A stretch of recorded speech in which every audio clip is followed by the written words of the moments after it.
आइए हम प्रार्थना करें। धन्यवाद यीशु, धन्यवाद यीशु, धन्यवाद देते सुंदर समय के प्रभु जी, आपने हमारे जीवन में एक और पवित्र दिन दिया प्रभु जी, इसलिए धन्यवाद देते यीशु, हालेलुया। प्रभु जी हम धन्यवाद देते प्रभु जी, पिछले समय में प्रभु जी हर एक प्रकार के मुसीबतों से, संकट, बीमारियों से प्रभु जी, उपद्रव क्लेशों से आपने बचा के रखा, धन्यवाद देते यीशु, हालेलुया। ओ प्रभु जी प्रार्थना करते इस ओ प्रभु समय के लिए प्रभु जी जो हमारे जीवन में आपने दिया है प्रभु जी, इस समय प्रभु जी हम जो भी प्रभु जी गाने बजाने के द्वारा प्रभु जी आपको महिमा करते प्रभु जी, उन महिमा को आप स्वीकार करने पाए, ऐसी आपसे प्रार्थना है प्रभु जी। आप अपने पवित्र आत्मा को प्रभु जी हमारे मध्य में भेजिए, ऐसी आपसे प्रार्थना है प्रभु जी। और प्रभु जी हम जो भी काम करते प्रभु जी, वो गाना बजाना जो भी करते हैं प्रभु जी, वो तमाम सब कुछ आपको समर्पित हो, ऐसी आपसे प्रार्थना है प्रभु जी। और प्रभु जी यहाँ पर जितने जने हैं प्रभु जी, हर एक जन को आपके हाथों में सौंपते प्रभु जी, जितने सुनने वाले प्रभु, जितने देखने वाले, हर एक जनों को आपके हाथों में सौंपते प्रभु जी। ओ धन्यवाद देते प्रभु जी, आगे के समय को आपके हाथों में देते हुए प्रभु जी, प्रार्थना प्रभु यीशु मसीह के नाम से मांगते हैं, आमीन।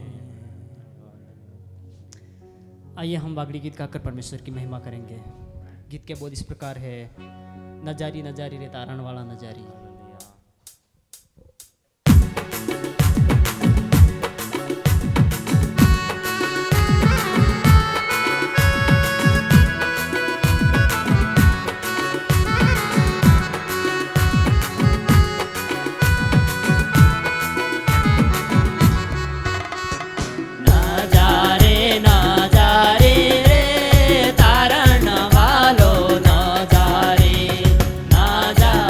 ना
આવ્યા રે તારણ વાળા નજારી તમ અગ્નિ ભટી માં આવ્યા રે તારણ વાલો ના જારે તમ અગ્નિ ભટી માં આવ્યા રે તારણ વાલો ના જારે તમ દિન સંતો ને વસાડવા રે તારણ વાલો ના જારે તમ દિન સંતો ને વસાડવા રે તારણ વાલો ના જારે ઓ તારણ વાલો ના જારે ના જારે ના જારે રે તારણ વાલો ના જારે ના જારે ના જારે રે તારણ વાલો ના જારે તમા મોરિયા પહાડ પર આવ્યા રે તારણ વાલો ના જારે તમા મોરિયા પહાડ પર આવ્યા રે તારણ વાલો ના જારે તમો ઈશાકને વસાડવા રે તારણ વાલો ના જારે તમો ઈશાકને વસાડવે રે તારણ વાલો ના જારે ના જારે રે તારણ વાલો ના જારે ના જારે ના જારે રે તારણ વાલો ના જારે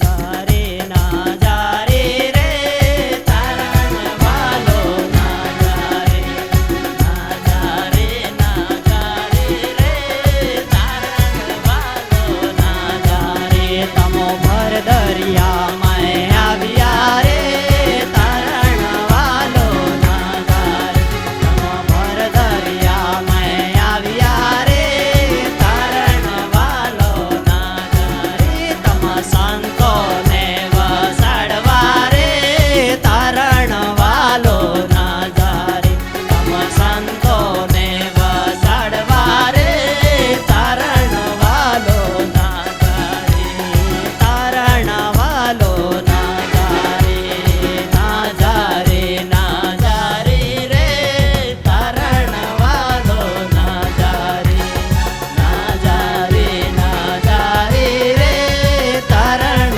વાલો ના જારે તારણ વાલો ના જારે તમા વિધવાના ઘેરમાં આવ્યા રે તારણ વાલો ના જારે તમા વિધવાના ઘેરમાં આવ્યા રે તારણ વાલો ના જારે તમ વિધવાને આશીષ આલવા રે તારણ વાલો ના જારે તમ વિધવાને આશીષ આલવા રે તારણ વાલો ના જારે ના જારે ના જારે રે તારણ વાલો ના જારે ના જારે ના જારે રે તારણ વાલો ના જારે ના જારે ના જારે રે તારણ વાલો ના જારે ના જારે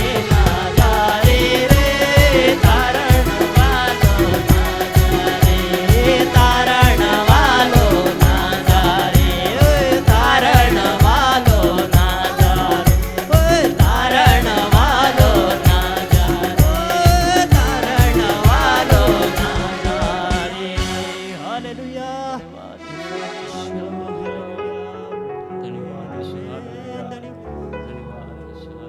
તારણ હારી યીशु हालेलुया धन्यवाद यीशु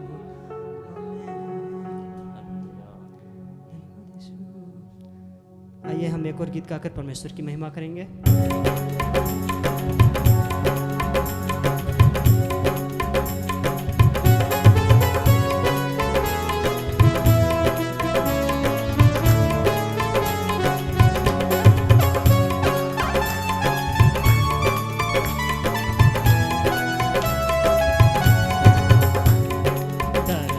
આકાશમાં પ્રભુ તારું નામ, યેશુ તારું નામ ઘણું વાલું નામ. ધરતી આકાશમાં પ્રભુ તારું નામ, યેશુ તારું નામ ઘણું વાલું નામ. ધરતી આકાશમાં પ્રભુ તારું નામ, યેશુ તારું નામ ઘણું વાલું નામ. ધરતી આકાશમાં પ્રભુ તારું નામ, યેશુ તારું નામ ઘણું વાલું નામ.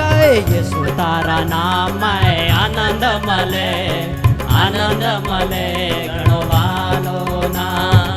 યેશુ તારા નામમાં આનંદ મળે, આનંદ મળે ઘણો વાલો નામ. યેશુ તારા નામમાં આનંદ મળે, આનંદ મળે ઘણો વાલો નામ. ધરતી આકાશમાં પ્રભુ તારું નામ, યેશુ તારું નામ ઘણું વાલું નામ. ધરતી આકાશમાં પ્રભુ તારું નામ, યેશુ તારું નામ ઘણું વાલું નામ. યેશુ તારા નામમાં મુક્તિ મળે, મુક્તિ મળે ઘણું વાલું નામ.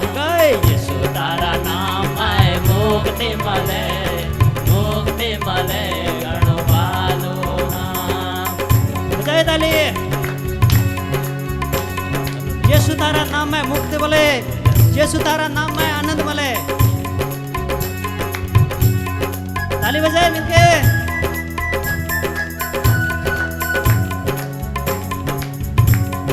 યેશુ તારા નામમાં શાંતિ મળે, શાંતિ મળે ઘણો વાલો નામ.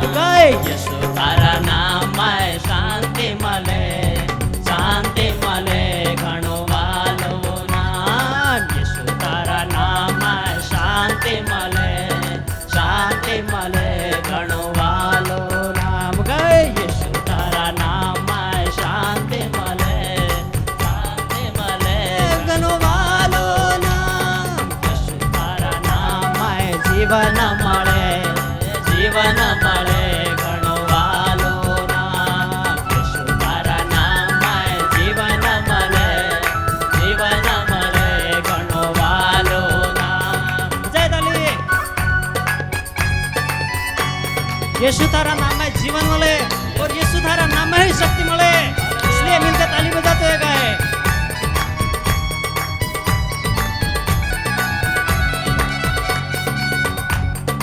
ओ यीशु तारा नाम में शक्ति मिले, शक्ति मिले घणो वालो गाए. यीशु तारा नाम में शक्ति मिले, शक्ति मिले घणो वालो नाम. यीशु तारा नाम में शक्ति मिले, शक्ति मिले घणो वालो नाम. यीशु तारा नाम में जीवन મળે, જીવન મળે ઘણો વાલો નામ. યેશુ તારા નામ में जीवन મળે, जीवन મળે ઘણો વાલો નામ. ધરતી આકાશ में પ્રભુ તારું નામ, યેશુ તારું નામ ઘણો વાલો નામ. ધરતી આકાશ में પ્રભુ તારું નામ, યેશુ તારું નામ ઘણો વાલો નામ. ધરતી આકાશ में પ્રભુ તારું નામ, યેશુ તારું નામ ઘણો વાલો નામ. યેશુ તારા નામ में પ્રેમ મળે, પ્રેમ મળે ઘણો વાલો નામ.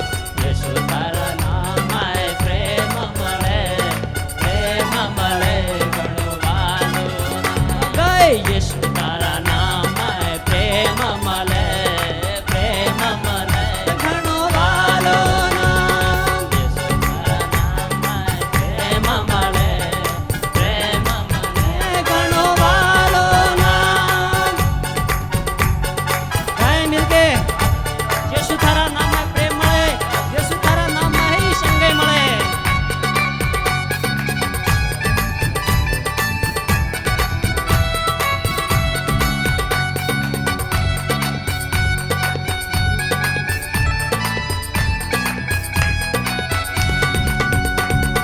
यीशु तारा नाम में चंगाई મળે, ચંગાઈ મળે ઘણો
मोटो नाम गणो वालो नाम यीशु hallelujah.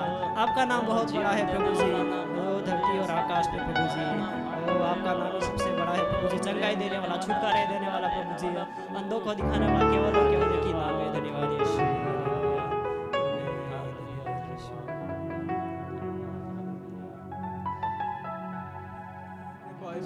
Hallelujah. Thank you, Jesus. Thank you, Jesus.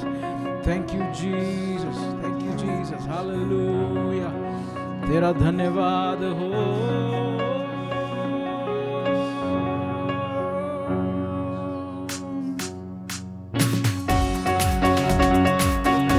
मिलके ताली बजाकर प्रभु की स्तुति और आराधना हम करेंगे।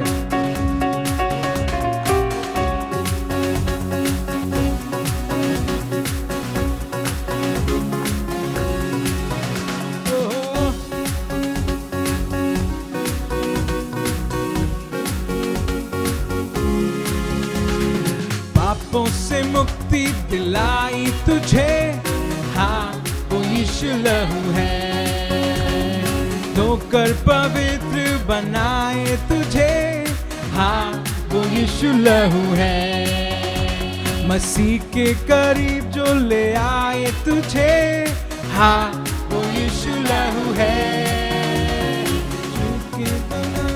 धर्मी ठहराए, हाँ वो यीशु लहू है। एक बार और, पापों से मुक्ति दिलाई तुझे, हाँ वो यीशु लहू है। भाइयों मिलके गाइए, धोकर पवित्र,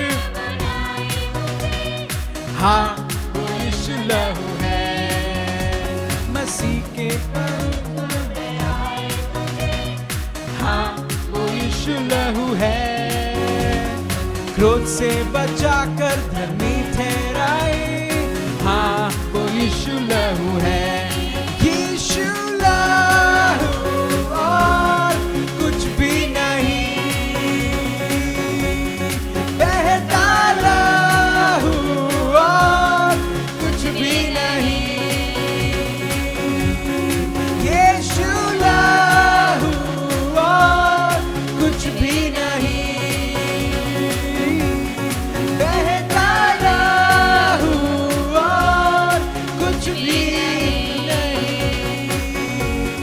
देता है मुझे जीवन यही। धन्यवाद यीशु तेरे लहू के लिए, देता है मुझे जीवन यही। धन्यवाद यीशु तेरे लहू के लिए।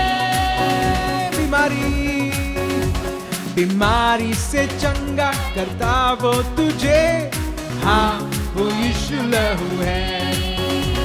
बहा कर्ज से वो खरीदा तुझे, हाँ वो यीशु लहू है। पवित्र पवित्र सामर्थ्य सदा बहता है, गाइए, हाँ वो यीशु लहू है। शैतान को तेरे पैर तले वो रखे, हाँ वो यीशु लहू है। एक बार और, बीमारी से चंगा करता वो तुझे, हाँ वो यीशु लहू है। धर्मी ठहराए, हाँ वो यीशु लहू है। पवित्र पवित्र सामर्थ्य सदा बहता है, हाँ वो यीशु लहू है। शैतान को तेरे पैर तले वो रखे, हाँ वो यीशु लहू है। यीशु लहू और कुछ भी नहीं, बहता लहू और कुछ भी नहीं। यीशु लहू और कुछ भी नहीं, बहता लहू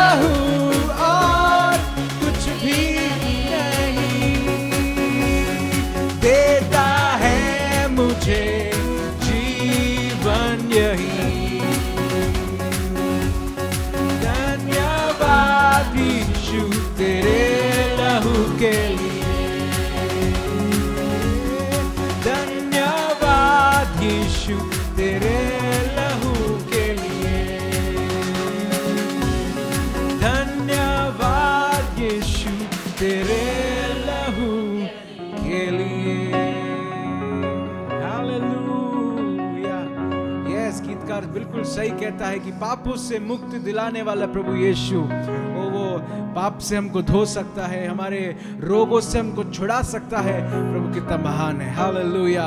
एक बार हाथ उठा के हम सब परमेश्वर को ओ स्तुति चढ़ाइए, धन्यवाद बोलिए, ओ बोलिए कि प्रभु तू योग्य है, तू हालेलुया हमारे हम अयोग्य तो हैं प्रभु, तू पर हमारे आराधना के योग्य है परमेश्वर पिता, ओ हमारे स्तुति के योग्य है परमेश्वर पिता। हालेलुया। Thank you father. धन्यवाद यीशु, धन्यवाद यीशु।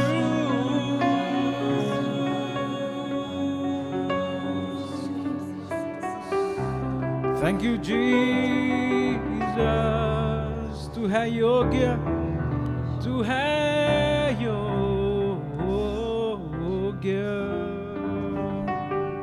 Amen, amen. Thank you, Father.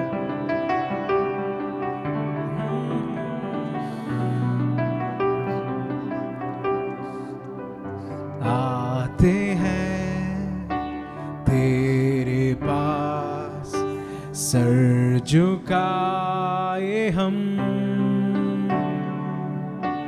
घुटनों पर आते हैं आराधना,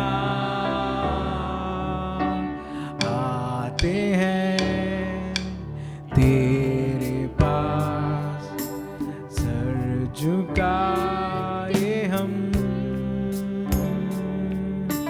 घुटनों पर आते हैं, लाते हैं आराधना।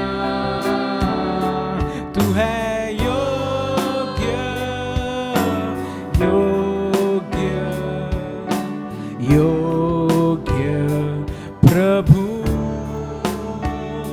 सर्वश्रेष्ठ है तू ही प्रभु। तू है योग्य, योग्य, योग्य प्रभु, सर्वश्रेष्ठ है तू ही प्रभु। हाँ प्रभु तू है योग्य, तू है योग्य प्रभु, मेरी आराधना के योग्य प्रभु। धन्यवाद यीशु।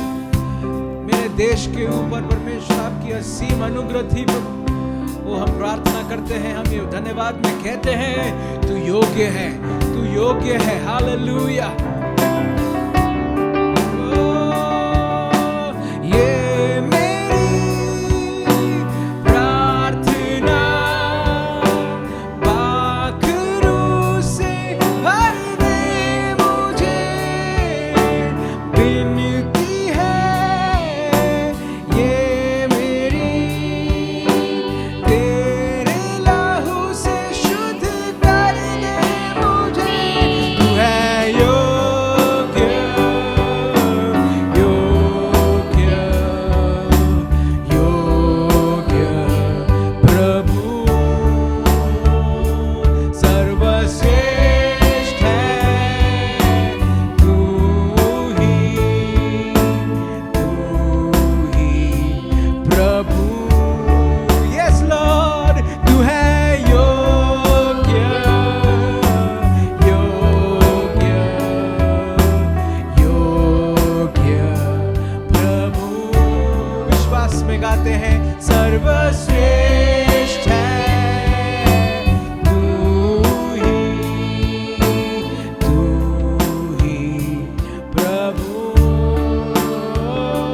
तू है योग्य, योग्य, योग्य, ओ सर्वश्रेष्ठ है तू ही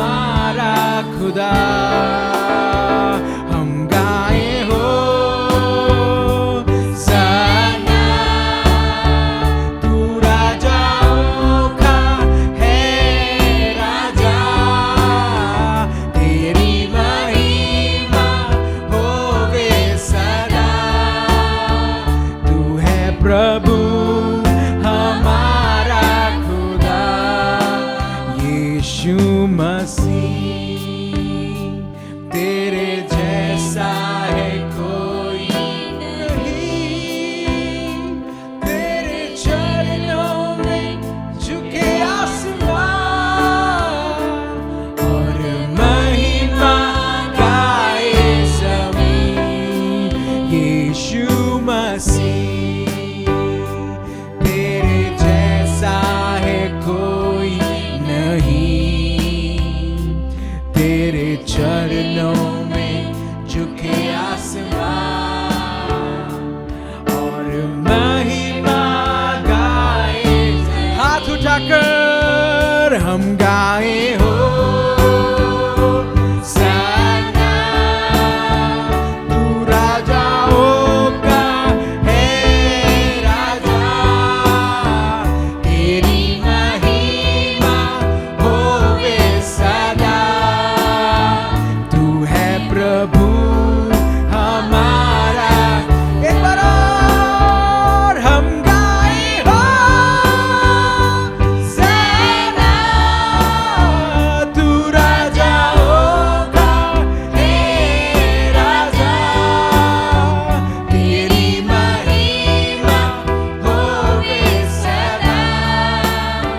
तू है प्रभु हमारा खुदा, तू है प्रभु हमारा खुदा, तू है प्रभु हमारा खुदा। Oh, thank you, Jesus. Thank you, Father. Yes, Father, तू है हमारा खुदा प्रभु। इस पूरे हफ्ते में, पिछले पूरे हफ्ते में परमेश्वर आप हमारे लिए ओ हालेलुया आगे आगे चलते गए। हमारी सारी कष्टों को प्रभु जी हमारे ऊपर सहने से पहले, हमको सहने से पहले परमेश्वर पिता ओ हालेलुया आपने उसका प्रबंध करना शुरू कर दिया था। हम आपको धन्यवाद कहते प्रभु जी, सारे प्रबंध के लिए, सारे छुटकारे के लिए, ओ सारे चंगाई के लिए परमेश्वर हम आपको धन्यवाद कहते हैं। ओ इन दिनों के अंदर तू विश्वासियों के अंदर, हम विश्वासियों के ऊपर प्रभु जी ओ बीमारी के ऊपर भी, ओ समस्या के बीच में भी परमेश्वर आप हमारा हाथ नहीं छोड़ा प्रभु। हम आपको धन्यवाद कहते हैं। ओ प्रत्येक व्यक्तियों को प्रभु जी ये सुन रहा है, इस समय में अपने घरों से आराधना कर रहा है, हम प्रार्थना करते हैं ओ पवित्र आत्मा का एक ओ हालेलुया बेदारी, एक छुटकारा उनके ऊपर होने पाए। हालेलुया आज की आशीष, आज का वचन हमको ओ भरपूर रूप से तृप्त करे प्रभु जी। हम धन्यवाद करते हैं, सारे दिन में हम आपको देते, प्रार्थना मांगते नासरी यीशु के नाम से, आमेन आमेन।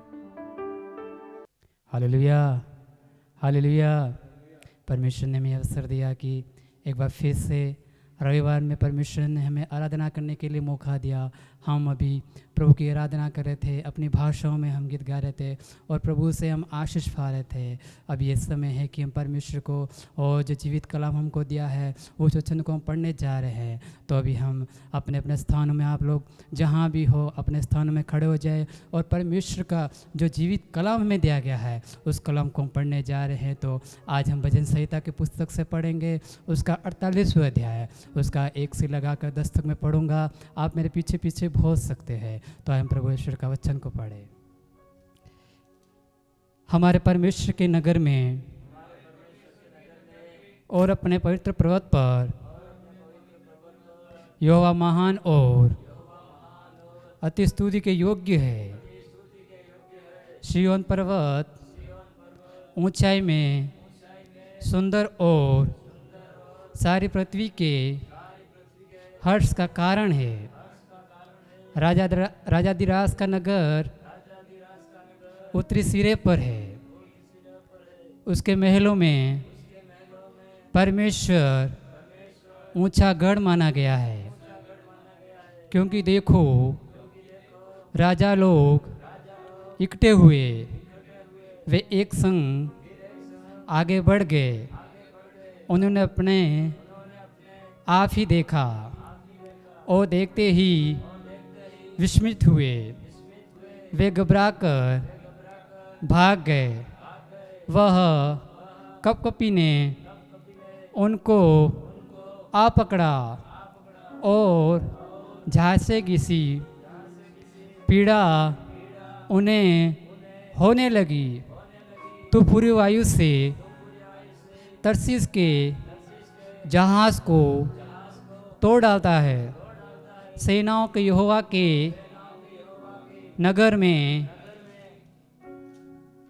अपने परमेश्वर के नगर में, जैसे हमने सुना था वैसा देखा भी है। परमेश्वर उसको सदा दृढ़ और स्थिर रखेगा। हे परमेश्वर, हमने तेरे मंदिर के भीतर तेरी करुणा पर ध्यान किया है। हे परमेश्वर, तेरे नाम के योग्य तेरी स्तुति पृथ्वी की शोर तक होती है। तेरा दाहिना हाथ धर्म से भरा है। Hallelujah, hallelujah. अभी हमने प्रभु के वचन में पढ़ा कि परमेश्वर का दाहिना हाथ धर्म से भरा है। आइए अपने हाथों को उठाकर उस परमेश्वर को हम धन्यवाद करें, जिस परमेश्वर ने हमें ये वचन दिया आज दिन के लिए। इस वचन को पढ़कर हमें पूरे सप्ताह के लिए हम आशीषित हो जाए। आइए हम प्रार्थना करें। हालेलुया। अपने मुंह खोलकर उस जीवित परमेश्वर को याद करें, जिस परमेश्वर ने हमें बचाया हो, जिस परमेश्वर ने हमें चलाया हो, जिस परमेश्वर ने हमें रक्षा की, उस परमेश्वर को हम धन्यवाद करेंगे। हालेलुया।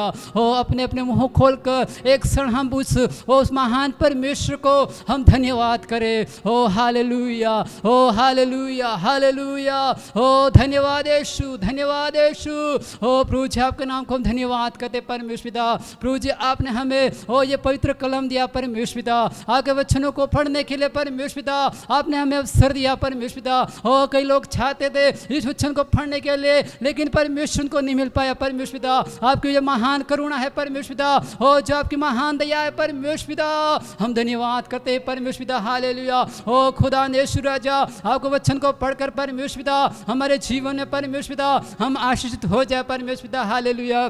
प्रभु जी हालेलुया। हो हमारे आत्मिक जीवन में हम वृद्धि पाने वाले बन जाए, हमारे आत्मिक जीवन में हो बढ़ोतरी पाने वाले बन जाए परमेश्वर पिता। हालेलुया। प्रभु जी हम प्रार्थना करते परमेश्वर पिता, हमारे जो भाई बहन परमेश्वर पिता आगे वचन को छूना है परमेश्वर पिता, उनके जीवन में परमेश्वर पिता हो ये वचन परमेश्वर पिता हो याद रहने पर सिम प्रार्थना करते हैं। हो संकट के समय परमेश्वर पिता ये वचन को याद रहने पर सिम प्रार्थना करते परमेश्वर पिता। हालेलुया। हो प्रभु जी हालेलुया। हो जाति जाति के लोग प्रभु जी हो चिल्ला उठे, वो खेने पर परमेश्वर पिता हो सेनाओं का यहोवा, हो जिसने आकाश और पृथ्वी को बनाने वाला परमेश्वर पिता, वो परमेश्वर जिसने हमें जीवन दिया। हालेलुया। उस परमेश्वर को हो लोग याद करने पर परमेश्वर। हालेलुया। हो प्रभु जी आपके उस महान उपस्थिति को हम धन्यवाद करते परमेश्वर पिता, आपके महान हालेलुया उस आशीष को हम धन्यवाद देते हैं। प्रभु जी आपके हो उस महान सामर्थ्य को परमेश्वर हम धन्यवाद करते राजा आसमानी। हालेलुया। हो प्रभु जी हालेलुया। हमारे जो भाई बहन परमेश्वर पिता आपको वचन को सुना है परमेश्वर पिता, उनके जीवन में परमेश्वर पिता एक आशीष का कारण, एक छुटकारे का कारण उनके जीवन में हो जाए सिम प्रार्थना करते परमेश्वर पिता। हालेलुया। यीशु राजा हालेलुया। हो प्रभु जी हम प्रार्थना करते प्रभु जी हमारे मध्य में परमेश्वर पिता हो जो दास प्रभु जी के वचन लेकर आ रहे प्रभु जी, उनके लिए हम प्रार्थना करते प्रभु जी। हो प्रभु जी हालेलुया। हम वचन परमेश्वर जो वचन बोलते परमेश्वर हमारे लिए एक आशीष का कारण बन जाए सिम प्रार्थना करते, उनके मुख से होकर परमेश्वर पिता आप बोले सिम प्रार्थना करते प्रभु जी। हो जो वचन बोले परमेश्वर पिता हमारे जीवन में परमेश्वर पिता हो याद रहने पर सिम प्रार्थना करते परमेश्वर। हालेलुया। प्रभु जी हमारे हो दिल के हर एक आवाज को परमेश्वर पिता, हमारे कानों को परमेश्वर पिता, हमारे मनों को परमेश्वर पिता आगे वचन सुनने के लिए परमेश्वर पिता आप खोल दे सिम प्रार्थना करते प्रभु जी। आपको वचन को सुनकर परमेश्वर पिता हम तुझ में धन्य हो जाए सिम प्रार्थना करते हैं। हम तुझ में परमेश्वर पिता हो सामर्थ्य बन जाए, तुझ में बलवंत बन जाए परमेश्वर पिता। हालेलुया। परमेश्वर प्रार्थना करते हैं एक बार फिर से परमेश्वर पिता इस कलीसियाओं का परमेश्वर प्रभु तो आशीष कर सिम प्रार्थना करते हैं। हो जो भाई बहन परमेश्वर पिता आपसे आराधना की परमेश्वर पिता हर एक को परमेश्वर पिता आप आशीष कर सिम प्रार्थना करते हैं परमेश्वर। हालेलुया। हमारी स्तुति से प्रार्थना प्रभु यीशु मसीह के पवित्र नाम से मांगता हूँ, आमीन। परमेश्वर के नाम की स्तुति हो। एक अच्छा समय परमेश्वर ने हमें दिया है उसके चरणों पर बैठने के लिए और उसके चरणों पर होते हुए उसका जीवित उपस्थिति का आशीष पाने के लिए एक अच्छा समय परमेश्वर ने हमें दिया है। बाइबल में लिखा है परमेश्वर की उपस्थिति में बैठने का एक दिन और कहेंगे हजारों दिनों से उत्तम है, क्योंकि हमारा परमेश्वर दयालु, अनुग्रहकारी, विलंब से क्रोध करने वाला, अति करुणामय परमेश्वर है। और जब हम उसके चरणों पर आते हैं, एक प्रार्थना के साथ हम उसके चरणों पर आते हैं, एक नम्रता के साथ आते हैं और इस अपेक्षा के साथ आते हैं परमेश्वर से हम कुछ पाने वाले बन जाए। आज परमेश्वर का जीवित वचन को लेकर महान अभिषिक्त दास हमारे मध्य में आ रहे हैं, और कोई नहीं है। प्रभु का दास रेवरेंड आनंद कुटिया हैं, और प्रभु का दास काफ़ी वर्षों से उदयपुर में रहकर फिलाडेल्फिया बाइबल कॉलेज में एक सीनियर अध्यापक के रूप में सेवा देते हैं। साथ साथ में राजस्थान पेंटिकॉस्टल चर्च का एसोसिएट पासबान हैं, और बहुत जिम्मेदारियों को रखने वाला अभिषिक्त प्रभु का दास है। वचन को लेकर हमारे मध्य में आ रहे हैं। हम ताली बजाकर आनंद सर का स्वागत करें और विश्वास रखें प्रभु आज हमसे बात करेगा और आशीष के साथ हम यहाँ से निकलने वाले बन जाएंगे। जय मसीह की। Praise the Lord. माकड़ा देव के कलीसिया के सभी विश्वासियों को दिल से धन्यवाद करता हूँ और मेरा प्रेमी सलाम मैं आप सभी को देता हूँ। चरियन सर, आपका भी दिल से धन्यवाद करता हूँ कि इस प्रभुवार को आपकी कलीसिया में वचन बोलने के लिए आपने मुझे अवसर दिया। मैं कोटि कोटि प्रभु का धन्यवाद करता हूँ। फिलाडेल्फिया की कलीसिया आप प्रभु यीशु मसीह की कलीसिया है, उसकी देह है और वो आपका सिर है। कोई आपको देखे या ना देखे, प्रभु यीशु मसीह की नज़र आपके ऊपर हमेशा रहती है। जो विश्वास करते हैं वो ज़ोर से बोले हालेलुया। प्रभु आपके साथ है, मेरे साथ है, हम सब के साथ है। इस महामारी के समय में जब कई लोग निराश हो गए, परमेश्वर का वचन हमें इस निराशा में रहने नहीं देता, हमारी आशा को मजबूत करता, हमारे विश्वास को बढ़ाया और अब तक हमें प्रभु ने चलाया है। सच बोलो, एक एक दिन प्रभु के बड़े बड़े अनुग्रह को हमने देखा। परमेश्वर महान है और बहुत भला हम सबके प्रति रहा है। मैं परमेश्वर को धन्यवाद करता हूँ। आज मैं आपके मध्य में प्रार्थना के विषय में कुछ बातें मैं बोलना चाहता हूँ। प्रार्थना हम सभी करते हैं और प्रार्थना के बिना शायद ही कोई विश्वासी होगा जो प्रार्थना पर विश्वास ना करे। प्रार्थना वो जरिया है जिसके जरिए हम परमेश्वर से सीधे बातचीत करते हैं। आप अदालत के अंदर जज साहब से बात करना चाहें तो आप नहीं कर सकते। कोर्ट के कुछ कायदे कानून होते हैं।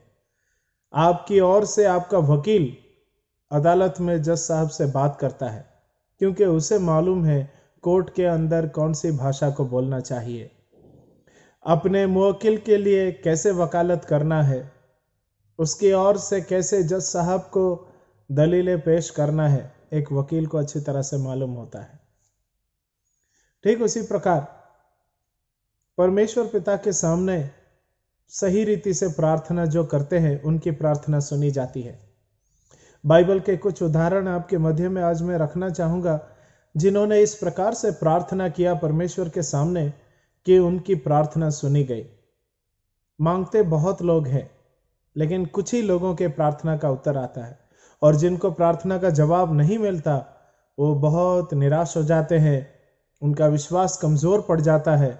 फिर वो सोचने लगते हैं कि परमेश्वर हमारी सुनता नहीं है। हमारे पास कई सारे शिकायतें हैं, कई प्रार्थनाओं के उत्तर हमें नहीं मिले, लेकिन मेरा परमेश्वर प्रार्थनाओं को सुनता है और उसका उत्तर देता है। जब हम परमेश्वर को परमेश्वर की भाषा में प्रार्थना करें, परमेश्वर के दिल को समझते हुए जब हम परमेश्वर से बात करें, तब हमारी प्रार्थना सुनी जाती है। अधिकांश हमें सही रीति से प्रार्थना करना नहीं आने के कारण हमारी प्रार्थना सुनी नहीं जाती। हमारे प्रार्थना में स्वार्थ होता है, हमारे प्रार्थना में कहीं ना कहीं पाप होता है, हमारे प्रार्थना के अंदर अपवित्रता हो सकती है, हमारे प्रार्थना के अंदर ईर्ष्या और जलन भी हो सकती है, हमारे प्रार्थना के अंदर दूसरों के साथ हम तुलना कर सकते हैं। प्रार्थना को सही रीति से ना करना परमेश्वर के साथ एक अच्छे संबंध को नहीं दिखाता है। जिनका परमेश्वर के संग बहुत ही अच्छा संबंध है, जो परमेश्वर के साथ रोज बातचीत करते हैं, जो परमेश्वर के सामने जाकर अपनी बात को कहने से पहले 100 बार सोचते हैं कि कौन सा शब्द मुझे परमेश्वर के सामने बोलना है, उन्हीं लोगों की प्रार्थनाओं को परमेश्वर सुनता है। मेरे प्रियो, बहुत सारे शब्दों को बोलने के विषय में प्रभु यीशु मसीह ने भी मना किया कि तुम क्यों अन्य जातियों के समान बहुत सारी बातें बोलते हो। तुम्हारा पिता जानता है तुम्हारी आवश्यकता क्या है। हमारे शब्द कम होने चाहिए, हमारे शब्द मीठे होने चाहिए, हमारे शब्द बुद्धि से परिपूर्ण होना चाहिए, हमारे शब्दों में नम्रता होनी चाहिए, हमारे शब्दों में सच्चाई होनी चाहिए, हमारे शब्दों में पवित्रता होनी चाहिए। तब ऐसी प्रार्थना सुनी जाती है। परमेश्वर को ऐसे प्रार्थना करने वालों की आवश्यकता है जो परमेश्वर को मजबूर कर दे कि वो उनके लिए असंभव को संभव करे। मैं ऐसे प्रार्थना के वीरों के विषय में आज कहना चाहूंगा जिन्होंने बड़े अद्भुत रीति से अपनी बातों को परमेश्वर के सामने रखा, जिसे परमेश्वर ने कबूल किया, सुना और उन्हीं के प्रार्थना के अनुसार जवाब उनको दिया। क्या आप नहीं चाहेंगे आप ऐसे प्रार्थना करें जिसका उत्तर जरूर आए? तो मेरे साथ में आप आज सीखिए कैसे प्रार्थना करना चाहिए। कैसे मैं प्रार्थना करूं कि परमेश्वर के मन को मैं अपने कब्जे में कर पाऊं। क्या कोई इंसान परमेश्वर को मजबूर कर सकता है? क्या कोई इंसान परमेश्वर को अपनी बातें मनवा सकता है? क्या कोई इंसान परमेश्वर की बुद्धि को नियंत्रण कर सके? नहीं, हम में इतनी क्षमता नहीं है। लेकिन जैसे मैंने कहा, अगर हमारी प्रार्थना में सच्चाई है, नम्रता है, बुद्धि है, पवित्रता है और भलाई है, और परमेश्वर ऐसी प्रार्थनाओं को जरूर सुनता है। सबसे पहले मैं जिस व्यक्ति के विषय में कहना चाहूंगा जिसकी प्रार्थना बहुत ही अद्भुत थी और उसके जीवन और उसकी प्रार्थना को परमेश्वर ने पसंद किया, वो थे मूसा। मूसा परमेश्वर के काफी निकट रहने वाला व्यक्ति, परमेश्वर का मित्र, परमेश्वर से आमने सामने बात करने वाला व्यक्ति। सिनाई पर्वत पर 40 दिन के लिए मूसा परमेश्वर के पास था। व्यवस्था और अन्य आज्ञाओं को वो परमेश्वर से प्राप्त कर रहा था। लेकिन पर्वत के नीचे इजरायलियों ने एक मूर्ति पूजा की। उस मूर्ति को यहोवा परमेश्वर मानकर उसके सामने पूजा करने लगे। परमेश्वर को यह अच्छा नहीं लगा।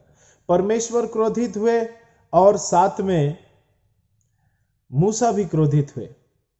हारून एक गैर जिम्मेदार अगुवा बना साबित हुआ, जो लोगों की इच्छाओं के अनुसार ढल गया लेकिन परमेश्वर की इच्छा का मान नहीं रख पाया। एक अगुवा अगर आसानी से सांसारिक नियमों से समझौता कर ले तो उसके पीछे चलने वाले प्रभु के लोग परमेश्वर की आशीषों को कैसे पा सकते हैं? मूसा नाराज हुआ, उससे भी अधिक परमेश्वर नाराज हुआ। परमेश्वर ने मूसा से कहा, देख मूसा, तू इन लोगों को लेकर प्रतिज्ञा के देश में जा, साथ में मैं मेरे स्वर्गदूत को भी भेज दूंगा। अग्नि का खंभा, बादल का स्तंभ तुम्हारी अगुवाई करेंगे। तुम्हें किसी चीज की कमी रास्ते में नहीं होगी। तुम्हें शत्रुओं से डरने की भी जरूरत नहीं होगी। तुम प्रतिज्ञा के देश में प्रवेश कर लो, लेकिन मैं तुम्हारे साथ नहीं आऊंगा।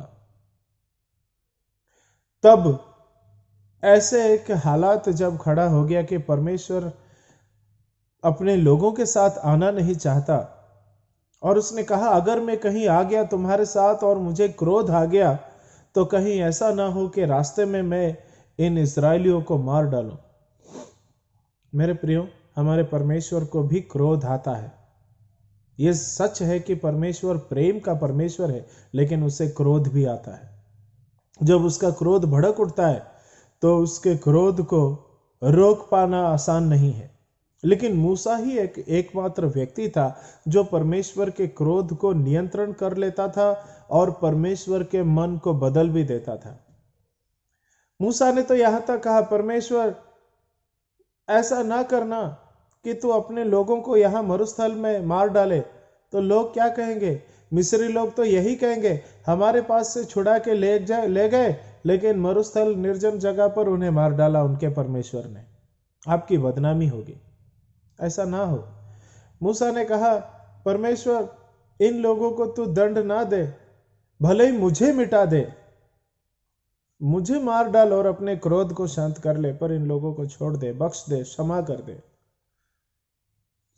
फिर निर्गमन 33 अध्याय 15 से 17 पद हम देखते हैं। मूसा परमेश्वर से कहता है, अगर तेरी उपस्थिति हमारे साथ नहीं आएगी तो हमें यहां से जाने की अनुमति ना दे। हम नहीं जाएंगे। अगर आप नहीं आएंगे हमारे साथ तो हम कहीं नहीं जाएंगे। अब मैं जरूरी बात बोलता हूं। उन्हें आगे जाकर क्या हासिल करना था? आजादी, प्रतिज्ञा का देश, सम्मान के साथ एक जिंदगी, शत्रुओं से मुक्ति, ढेर सारे भौतिक आशीषें, ऐसे नगर, घर, सड़क, जमीन जो उन्होंने तैयार नहीं की, शत्रुओं ने तैयार करके छोड़ दिया, वो सब कुछ उन्हें मिलने वाला था। मूसा ने कहा, हमें कोई आशीष नहीं चाहिए, हमें प्रतिज्ञा का देश भी नहीं चाहिए, हमें कोई भी आर्थिक या भौतिक आशीष भी नहीं चाहिए। आपकी उपस्थिति नहीं है तो हमें कुछ नहीं चाहिए। मेरे प्रियो, एक मूसा ही था जो समझता था आशीष से नहीं, आशीष देने वाला परमेश्वर बड़ा होता है। जिंदगी में हमें क्या नहीं चाहिए? हमें नौकरी चाहिए, हमें काम धंधा चाहिए, हमारे बच्चों की पढ़ाई लिखाई चाहिए, स्वस्थ शरीर चाहिए, हमारे प्रतिदिन की आवश्यकताएं पूरी हो, हमें ये चाहिए, हमारे पास अच्छा एक घर हो, गाड़ी हो, सब कुछ हमें चाहिए। क्या ये सब प्रार्थना के निवेदन गलत है? नहीं, ये सब गलत नहीं है। लेकिन इन सब के होने के बावजूद अगर परमेश्वर की उपस्थिति हमारे जीवन में नहीं है तो सब कुछ व्यर्थ है।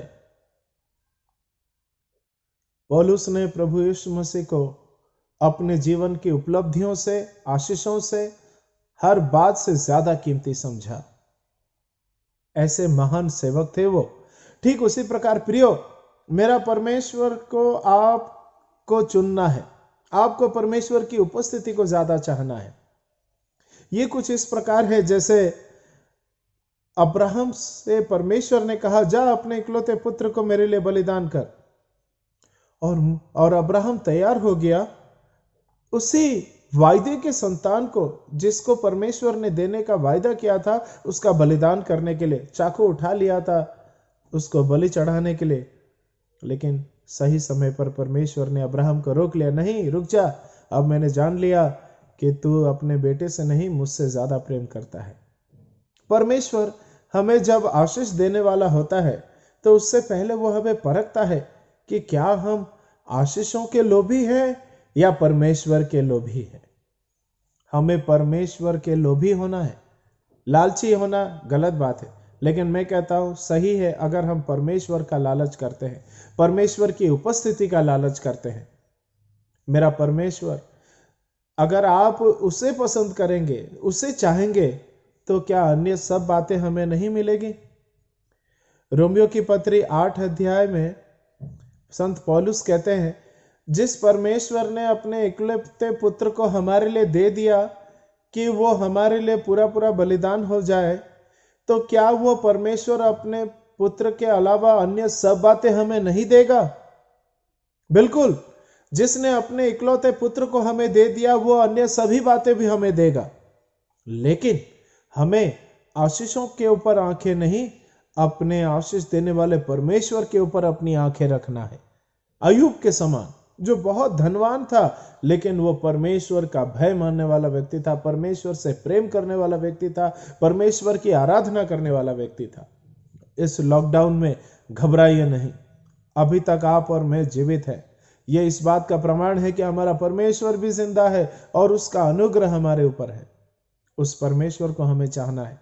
भले ही संसार संकट में जा रहा है, अर्थनीति हर जगह टूटी हुई है, नौकरियां लोगों के पास नहीं है, काम धंधा नहीं है, परेशान है लोग, लेकिन मेरा परमेश्वर आपको और मुझे सब कुछ देगा, सब कुछ देगा। लेकिन हमें परमेश्वर चाहिए। भले ही हमें अनंत जीवन ना मिले, हमें स्वर्ग ना मिले, हमें भौतिक आशीष इस दुनिया के ना मिले, लेकिन परमेश्वर पिता, मुझे आपकी उपस्थिति की सबसे ज्यादा जरूरत है। क्या ऐसी प्रार्थना आप कर सकते हैं? जब मूसा ने ऐसी प्रार्थना की तो परमेश्वर ने 33 अध्याय उसके 17 पद में उसे कहा, यहोवा ने मूसा से कहा, मैं ये काम भी जिसकी चर्चा तूने की है करूंगा, क्योंकि मेरे अनुग्रह की दृष्टि तुझ पर है और तेरा नाम मेरे चित्त में बसा है।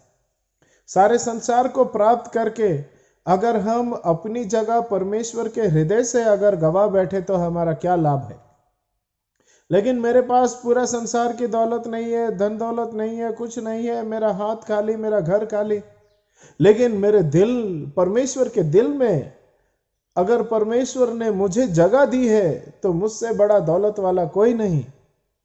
परमेश्वर के दिल में अपने लिए जगह बनाना, इससे बड़ी आशीष किसी विश्वासी के लिए नहीं। इसलिए मेरे प्रियो, सबसे पहली प्रार्थना हमारी यही होनी चाहिए, हे परमेश्वर पिता, जैसे दाऊद ने कहा, 1000 दिन से भी बढ़कर है एक दिन परमेश्वर के साथ बिताना। प्रभु, तेरे द्वार पर खड़े रहकर एक द्वारपाल के समान मैं बना रहना चाहता हूं, पर तेरी हुजूरी चाहता हूं। मैं तेरी हुजूरी से भागकर कहां जाऊं? वही दाऊद के समान हमें हर समय परमेश्वर के उपस्थिति के प्यासे होना है। अपने घर में, अपने बाहर, जहां भी हमें खुदा की हुजूरी को ज्यादा चाहना है। फिर मेरे परमेश्वर, अगर आपने प्रभु के दिल में अपने लिए जगह बना दी है तो फिर मेरा परमेश्वर बाकी सब कुछ आपको क्यों ना देगा? जरूर देगा।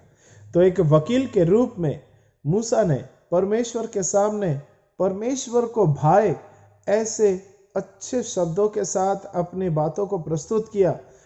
एक तरफ उसने अपनी सारी आशीषों को रख दी तराजू में और दूसरी तरफ परमेश्वर को, और उसने परमेश्वर को चुना। और यही कारण था मूसा एक महान अगुवा बना। आप भी एक महान विश्वासी बनिए। परमेश्वर को अपने दिल में जगह दीजिए, परमेश्वर की उपस्थिति को आप पसंद कीजिए। फिर हम दूसरी एक और व्यक्ति को देखते हैं जिसकी प्रार्थना बहुत ही अद्भुत थी, जिसे परमेश्वर ने सुना। वो थी हन्ना। पहला शमूएल उसका 1 अध्याय उसके 10 से 11 पद। हन्ना परमेश्वर के सामने हमेशा प्रार्थना करती थी, लेकिन आपको मालूम है हन्ना के प्रार्थना में एक कमी था, जिस वजह से उसके प्रार्थना का उत्तर उसे नहीं मिलता था। क्या आप और हम नहीं चाहेंगे हमारे प्रार्थना में क्या कमी है उसे हम पता लगाएं? क्या आपने कभी सोचा मेरे प्रार्थना में क्या कमी है? मैं प्रार्थना कर रहा हूं लेकिन प्रभु क्यों नहीं दे रहा है? हन्ना को इस बात का दुख था कि पेनिन्ना को संतान है, उसे नहीं है। उसके आसपास मोहल्ले में दूसरी स्त्रियां जो उससे उम्र में कम थी वो पहले मां बन गई, लेकिन वो अभी तक मां नहीं बन पाई। उस बात का उसे दुख था। उसे इस बात का दुख था कि इतने समय से वो प्रार्थना कर रही है लेकिन परमेश्वर उसे अभी भी निसंतान रखा है। उसे इस बात का दुख था कि मेरा पति मुझे खोखली दिलासा दे रहा है लेकिन मेरे गर्भ में अभी तक संतान नहीं है। वो इतनी सारी चिंताओं से घिरी हुई थी। लोगों के ताने सुन सुनकर उसका मन इतना दुखी हो गया था कि परमेश्वर के सामने जाकर सिर्फ वो रोती थी और प्रार्थना में बहुत सारी चिंताएं और दर्द थी। क्या आप और मुझे चिंता नहीं होती है? क्या आपको और मुझे अपने जीवन के दुखों के कारण दर्द नहीं होता है? हम इंसान हैं, हमें दर्द महसूस होता है। लेकिन वो प्रार्थना जो परमेश्वर के सिंहासन को हिला दे, वो प्रार्थना जो परमेश्वर के हाथ को काम करने के लिए हिला दे, वो प्रार्थना जो परमेश्वर के मन को बदल दे, वो प्रार्थना चिंताओं के साथ नहीं, बुद्धि के साथ की जानी चाहिए। समझदारी के साथ प्रार्थना करना चाहिए। हन्ना ने अपने प्रार्थना के अंदर एक प्रकाशन को पाया कि इतने साल से मैं प्रार्थना जो कर रही हूं वो निष्फल जा रहा है। मुझे अपने प्रार्थना में थोड़ा बदलाव लाना है, बदलना पड़ेगा, प्रार्थना में बदलाव लाना पड़ेगा। उसने कहा, प्रभु जो संतान आप मुझे देंगे जैसे ही उसका दूध पीना छूटता है, मैं उसे आपके मंदिर में छोड़ाऊंगी। हन्ना को नहीं मालूम था उसको जिंदगी में दूसरा बेटा भी मिलेगा या तीसरा बच्चा उसे कभी फिर होगा। यहां तो पहला ही संतान नहीं है, लेकिन यहां एक ही संतान मिले भी तो भी वो उसे अपने साथ अपने पास नहीं रखेगी, लेकिन परमेश्वर के मंदिर में लेकर छोड़ाएगी। एक बहुत बड़ी कुर्बानी की प्रार्थना, कुर्बानी के साथ उसने प्रार्थना की कि आप मुझे देंगे तो मैं ज्यादा दिन उसे अपने ममता से बांध के नहीं रखूंगी, लेकिन जैसे ही उसका दूध पीना छूटता है मैं उसे लाकर मंदिर में छोड़ दूंगी। फिर क्या था, प्रार्थना सुन ली गई, परमेश्वर ने उसे एक बेटा दिया। लेकिन प्रियो, हन्ना को नहीं मालूम था कि जो पहला बेटा उसे मिला वो कौन होगा, कैसा होगा, और क्या उसके बाद और संतान उसे फिर कभी होंगे भी या नहीं, उसे कुछ नहीं मालूम था। यह उसी प्रकार था जैसे मरियम ने स्वर्गदूत से कहा, जैसे परमेश्वर की इच्छा वैसा ही अपने दासी के साथ हो। वो कुंवारी थी, उसको उसकी शादी नहीं हुई थी, तो भी वो मां बनने के लिए तैयार हो गई। उसे मालूम था आगे जो भी होगा परमेश्वर देखेगा। ये तो बहुत बड़ा रिस्क है। बिन ब्याही मां बनना किसी भी समाज में बहुत ही अपमान की बात होती है, शर्मिंदगी की, लज्जा की बात होती है। लेकिन जैसे मरियम तैयार हो गई, वैसे ही यहां पर हम देखते हैं हन्ना तैयार हो गई। अरे एक ही बेटा मिलेगा, उसके बाद पता नहीं फिर और कोई संतान मुझे मिलेंगे भी या नहीं, लेकिन इस बेटे को मैं दे दूंगी, परमेश्वर को ही दे दूंगी उसकी सेवा के लिए। पता नहीं वो बेटा कैसा होगा। उसने तो पाल पोस कर बड़ा नहीं किया था, सिर्फ छोटा सा ही था, 2 साल का।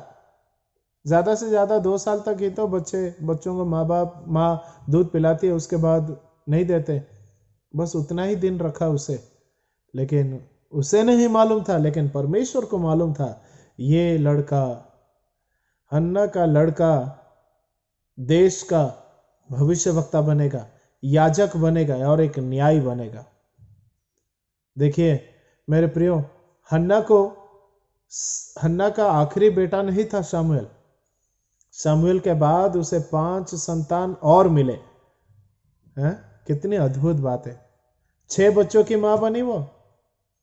इससे बड़ी बात और क्या हो सकती है। जिस परमेश्वर ने अपने इकलौते पुत्र को दे दिया, क्या वो बाकी सब बातें हमें नहीं देगा। सही हुआ हन्ना के संदर्भ में। उसने एक बहुत ही हाई क्लास बार्गेन किया परमेश्वर के साथ कि भले ही मैं एक ही बच्चे की मां बनूं, लेकिन उसे भी मैं आपको दे दूंगी। उसने एक बेटा मांगा, लेकिन उस बेटे का लालच नहीं रखा, उसने परमेश्वर का लालच रखा। जब परमेश्वर को लगा कि हन्ना अपने बेटे से अधिक मुझे प्रेम करती है, मुझे आदर दे रही है, परमेश्वर ने उसे एक उत्तम संतान दिया। और ये संतान इतना बड़ा महान अगुआ बना। हालेलुया, कितनी अद्भुत बात है। बुद्धिमानिता के साथ में हन्ना ने प्रार्थना किया और उसे उत्तर मिला। एक बुद्धिमानिता से की गई प्रार्थना का जवाब कितना कीमती होता है, यह शमूएल के जीवन से हमें पता चला, जिसने इज़राइल में 2 राजाओं को उसने अभिषिक्त किया। एक समय एक कारखाना में एक बहुत बड़ी महंगी मशीन खराब हो गई। कारखाने में जो इंजीनियर थे वो भी लग पड़े, मैकेनिक लग पड़े उस मशीन को चलाने के लिए। खबर पहुंची कारखाने के मालिक के पास कि मशीन खराब हो गई है और कोई इसे ठीक नहीं कर पा रहे। तो शहर से उन्होंने एक और मैकेनिक को बुलाया जो जानकार था। वो आया, उसने परख कर जांच कर देखा मशीन में कहाँ गड़बड़ी है। फिर उसने एक हथौड़ा उठाया और एक हथौड़े के प्रहार को ऐसा चलाया कि मशीन चालू हो गई। तो जो कारखाने का मालिक था उसने बोला, मैं तुझे सिर्फ एक हथौड़ा मारने के लिए इतना सारा पैसा नहीं दूंगा, तो तुझे मैं कम पैसे दूंगा, क्योंकि तूने सिर्फ एक ही हथौड़ा मारा। घंटों परिश्रम किया मेरे लोगों ने, और तू आया बस एक हथौड़ा मार के तू पैसे लेके चला जाएगा। तो उस मैकेनिक ने बड़े नम्रता से एक बात उस मालिक के सामने कही। उसने कहा, हथौड़ा मारने के लिए मैं पैसे आपसे नहीं मांग रहा हूं। कहाँ हथौड़ा मारना है इस बात की जानकारी मुझे छोड़कर और किसी को नहीं थी। उस बात के लिए मैं आपसे पैसे मांग रहा हूं। कोई और नौसिखिया आया होता तो वो पूरे मशीन को खोल दिया होता। एक नहीं 4-5 और समस्याएं खड़ी हो जाती उसके बाद। लेकिन मैं आपके मशीन को बिगड़ने से भी बचाया, उल्टा मैंने चालू करके दिया। इस बात के लिए मैं पैसे लूंगा। फिर मालिक समझ गए ये आदमी सही बोल रहा है, और सिर्फ इसलिए कि कहाँ हथौड़ा मारना है इस बात का ज्ञान और इस बात की बुद्धि उस मैकेनिक के अंदर थी। इस वजह से उसने पूरा पैसा दिया। मेरे प्रियो, बहुत लंबे समय से किए जाने वाली प्रार्थना का क्या महत्व, अगर एक पल, सिर्फ एक पल में अगर आपने बुद्धि के साथ, समझदारी के साथ परमेश्वर के सामने प्रार्थना किया तो कई दिनों तक प्रार्थना करने का, निर्बुद्धि होकर प्रार्थना करने की आवश्यकता नहीं है। बुद्धिमता के साथ परमेश्वर को ध्यान में रखते हुए, परमेश्वर के राज्य के लिए क्या चाहिए इस बात को ध्यान में रखते हुए बुद्धिमानिता के साथ प्रार्थना कीजिए। आपको आपका उत्तर जरूर मिलेगा। यहां तक कि लंबे समय से जिन प्रार्थना विषयों का उत्तर आपको नहीं मिला है उसका भी उत्तर आपको मिल जाएगा। लेकिन कैसे अपने विषय को परमेश्वर के सामने रखना है, उसके लिए आप प्रभु के आत्मा से बुद्धि मांगिए। तीसरा उदाहरण मैं दूंगा, और यह हम सबके लिए बहुत बहुत ही जरूरी है। एक ऐसा व्यक्ति जिसके पृष्ठभूमि के बारे में ज्यादा कोई जानकारी हमें नहीं है। पहला इतिहास और उसका 4 अध्याय, आप समझ गए मैं कहां से बोलने वाला हूं। पहला इतिहास उसके 4 अध्याय के 9 और 10 पद, याबेस की प्रार्थना के बारे में यहां लिखा है।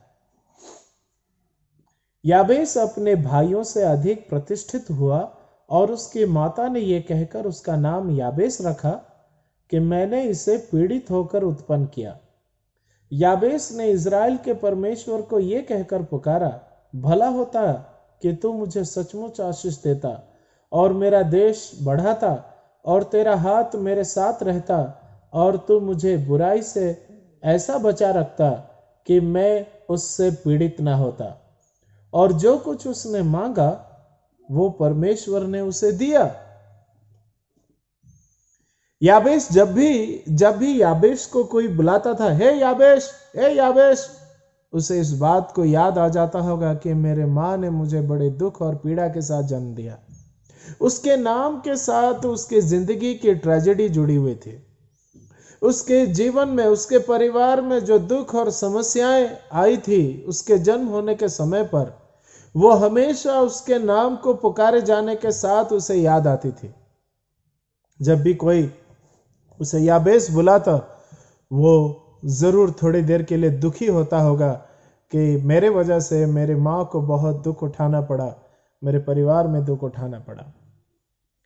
खैर, याबेस के बारे में हम थोड़ा चर्चा करेंगे। उसके बारे में लेखक इतना ही कहता है कि वो अपने भाइयों में बहुत प्रतिष्ठित हुआ। लेकिन उसके पिताजी कौन है हमें नहीं मालूम। आपको मालूम है याबेस के बारे में कहां लिखा गया है? यहूदा के वंशावली के अंदर उसका नाम लिखा है। लेकिन क्या वो यहूदा वंश में पैदा हुआ था? मालूम नहीं, क्योंकि ऐसा अगर होता तो उसके पिताजी का नाम लिखने से क्यों लेखक शर्माता? लेखक ने बाकी सब के पिताजी का नाम लिखा, कौन किसका पिता, कौन किसका बेटा, यहूदा गोत्र में कौन कौन जन्म हुए, उन सब के बारे में लिखा। वंशावली है, वंश का नाम वहां लिखा जाता है, पिता के नाम से पुत्र का नाम जुड़ा हुआ है।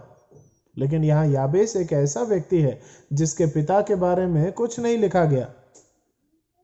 अचानक वंशावली के लिस्ट के अंदर याबेस का नाम आ जाता है। अद्भुत और विचित्र बात है।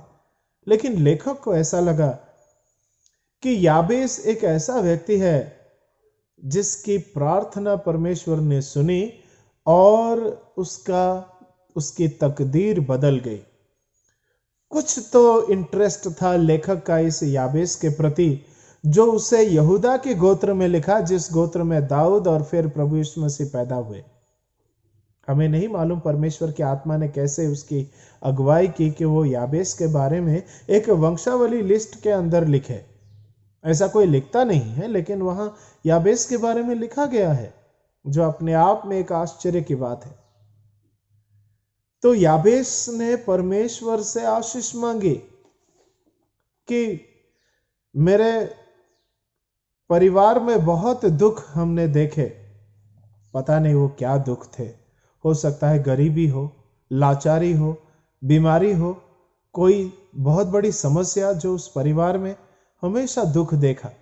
लेकिन याबेस ने कहा कि हे परमेश्वर, कदाचित तू मुझे आशीष देता, भला होता, तू मुझे आशीष देता, मेरा देश बढ़ाता, तेरा हाथ मेरे साथ रहता, तू मुझे बुराई से ऐसा बचा रखता कि मैं उससे पीड़ित ना होता। बुराई से बचाना मतलब किसी के हमले या किसी से मुझे कभी नुकसान ना हो, इस कदर तू मुझे आशीष देता और मुझे तू प्रतिष्ठित कर।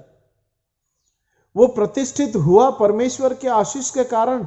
परमेश्वर ने उसकी प्रार्थना सुनी, उसके ऊपर अपना हाथ रखा, उसके शत्रुओं से उसे बचा के रखा और उसके देश को यानी कि उसकी जमीन जायदाद को परमेश्वर ने बढ़ाया। तभी वो अपने भाइयों में प्रतिष्ठित हुआ। प्रतिष्ठित कौन है? बाइबल में बहुत कम लोग प्रतिष्ठित हुए। पुराने नियम में हम देख सकते हैं, जैसे अब्राहम जो अपने कुटुंब में बहुत प्रतिष्ठित हुआ, अयूब जो अपने कुटुंब में बहुत प्रतिष्ठित हुआ, यूसुफ जो अपने कुटुंब में बहुत ही प्रतिष्ठित हुआ, दाऊद जो अपने पूरे घराने में सबसे ज्यादा प्रतिष्ठित हुआ। कुछ इसी प्रकार याबेस भी बहुत प्रतिष्ठित हुआ, लेकिन लेखक ने फिर याबेस के बारे में बहुत ज्यादा कुछ नहीं लिखा। किस प्रकार का प्रार्थना था याबेस का? एक बढ़ोतरी का प्रार्थना, उन्नति का प्रार्थना, आगे बढ़ने का प्रार्थना, अपने दायरे को, अपने सीमाओं को बढ़ाने का प्रार्थना, एक बड़े और लंबे दर्शन की प्रार्थना। प्रियो, क्या आपने कभी लंबे और बड़े दर्शन की प्रार्थना की है? क्या आपने कभी बढ़ोतरी की प्रार्थना की है? क्या हम विश्वासियों को बढ़ोतरी की प्रार्थना करनी चाहिए? हक है, हर विश्वासी का यह हक है, क्योंकि आप सिर्फ एक विश्वासी नहीं, आप परमेश्वर के पुत्र और पुत्री हैं। जितनों ने भी उस पर विश्वास किया, उसने उन्हें परमेश्वर के संतान होने का अधिकार दिया। बोलिए, आप परमेश्वर के संतान है या नहीं है?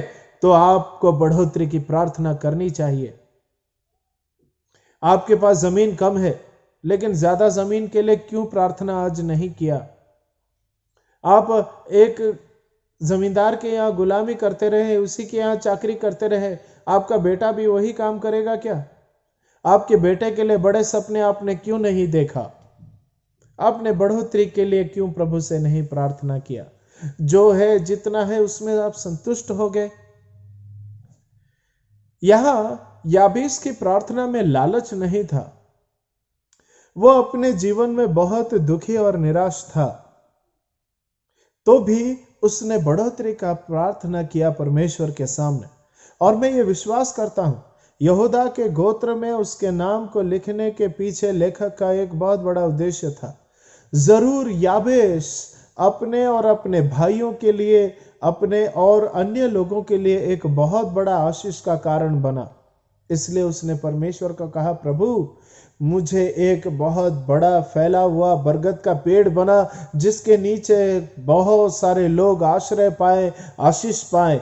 मैं केवल अपने जीवन में जो दुख और तकलीफ को देखा हूं, वो अन्यों के जीवन में नहीं देखना चाहता हूं। मैं चाहता हूं प्रभु कि मेरे द्वारा अन्य लोग भी आशीष पाए, मेरे द्वारा अन्य लोगों को भी छत मिले, मेरे द्वारा अन्य लोगों को कपड़े मिले, मेरे द्वारा अन्य लोगों को नौकरी मिले, मेरे द्वारा अन्य लोगों को बहुत सारी आशीष मिले और उनके जीवन का दुख दूर हो। और उसने प्रतिष्ठित होने का प्रार्थना प्रभु से किया और परमेश्वर ने उसे प्रतिष्ठित किया। प्रतिष्ठित मतलब एक मोटा मतलब शरीर से नहीं, एक बड़ा आदमी बनाया। उसने परमेश्वर के सामने बढ़ोतरी का प्रार्थना किया और उसकी प्रार्थना परमेश्वर ने सुना और उसे उत्तर दिया। आप भी बढ़ोतरी का प्रार्थना कीजिए। याबेस के समान दर्द में सारा जीवन नहीं बीतेगा आपका, आपको विजय मिलेगा। दर्द से वो निकला जरूर, लेकिन विजय की ओर निकला, फिर आगे बढ़ा। आपका भूतकाल बहुत ही दुख और कष्ट से भरा हुआ होगा, लेकिन आपका भविष्य आशीषमय होना ही चाहिए, क्योंकि जैसा परमेश्वर के वचन में पौलुस ने कहा, रोमियो की पत्री उसका 8 अध्याय और 32 पद, जिसने अपने निज पुत्र को भी न रख छोड़ा परंतु उसे हम सबके लिए दे दिया, वो उसके साथ हमें और सब कुछ क्यों ना देगा। आज हमें ऐसे प्रार्थना करने वाले वीरों के समान बनना है, जो परमेश्वर के पुत्र की आशीष को ही नहीं, उसके साथ साथ अन्य सब कुछ आशीष पाने का बड़ा दर्शन रखते हो। आज आपको परमेश्वर के सामने प्रार्थना करना है, ऐसे जैसे मूसा ने प्रार्थना किया, हन्ना ने प्रार्थना किया, याबेस ने प्रार्थना किया। ऐसे तो और भी कई उदाहरण बाइबल में है, लेकिन मेरा समय यहीं खत्म हो रहा है। मैंने आपको प्रार्थना कैसे करना है उसके बारे में आपको उत्साहित किया है, पर प्रार्थना करना आपकी जिम्मेदारी है, अपने परिवार के लिए, अपने गांव के लिए, अपनी कलीसिया के लिए, अपने देश के लिए। आप परमेश्वर के सामने प्रार्थना कीजिए, मूसा के समान नम्र होकर बलिदान की प्रार्थना कीजिए। सब कुछ चला जाए प्रभु, पर तेरी उपस्थिति मुझे चाहिए। हन्ना के समान, परमेश्वर मुझे आशीष का लोभ नहीं, तेरा लोभ है, जो तू मुझे देगा वो मैं आपको दे दूंगा, लेकिन निसंतान होकर मैं मरना नहीं चाहती हूँ, मैं मातृत्व का सुख चाहती हूँ। जिंदगी में जो आप करने की इच्छा रखते हैं, वो ख्वाहिश को अधूरा छोड़कर आप इस संसार से नहीं जाएंगे। आज परमेश्वर से मांगिए, प्रभु ये द्वार तू अगर मेरे लिए खोला तो उसका पहला फल आपका। याद रखिए, परमेश्वर आपको खाली नहीं रखेगा। और फिर याबेस के समान बढ़ोतरी का, बड़े दर्शन का, बड़ी आशीष का, प्रतिष्ठित होने की आशीष का प्रार्थना आपको करनी है, ताकि आप बढ़े उस बरगद के पेड़ के समान, जो खड़ा है अटल, जो आसानी से तूफान में गिरने वाला नहीं, लेकिन अनेक लोगों को आसरा देने वाला। ऐसा आपको और मुझे बनना है। हमें उन्नति के लिए प्रार्थना करनी है। बाइबल चाहती है कि हम आत्मिक बातों के साथ साथ अन्य सब बातों में उन्नति करें। मेरी प्रार्थना है कि आपकी प्रार्थनाएं सुनी जाए और परमेश्वर आपके प्रार्थनाओं का उत्तर आपको दे, और परमेश्वर के सामने आप सही रीति से प्रस्तुत होइए और सही रूप से अपने प्रार्थना को उसके सामने रखिए। मेरा परमेश्वर आपको जरूर जरूर जरूर जरूर उसका उत्तर देगा, और आपके गोद खाली नहीं रहेगी, आपकी झोली खाली नहीं रहेगी, आपका घर खाली नहीं रहेगा। वो सारी आशीषें आपको मिलेगी जो एक परमेश्वर के बेटे या बेटी को मिलनी चाहिए। परमेश्वर आपको बहुत बहुत आशीष दे। मुझे वचन बोलने का जो समय मिला उसके लिए मैं चेरियन सर का धन्यवाद करता हूँ और सारी टीम का धन्यवाद करता हूँ। माकड़ादेव कलीसिया का भी मैं दिल से धन्यवाद करता हूँ, और यही प्रभु से प्रार्थना करता हूँ कि परमेश्वर आपको बहुत बहुत आशीष दे। आमीन। धन्यवाद।